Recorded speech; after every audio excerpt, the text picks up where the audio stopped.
goes, coming on.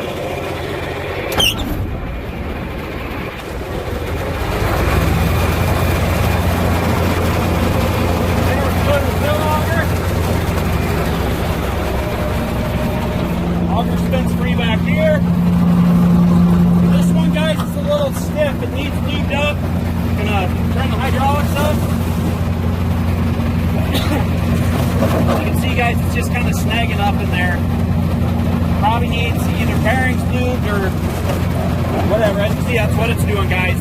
It works, but you're gonna obviously want to do a little work to it. Shut that back down. Offload augers right here.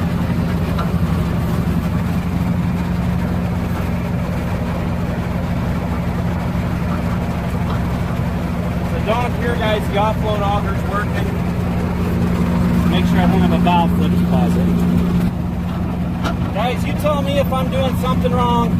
This runs off the same hydraulic pump as the fill auger does.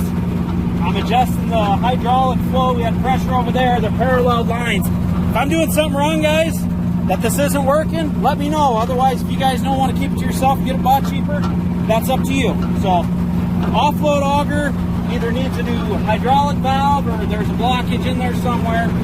Otherwise, guys, if you're needing a grinder mixer, not a bad one to have.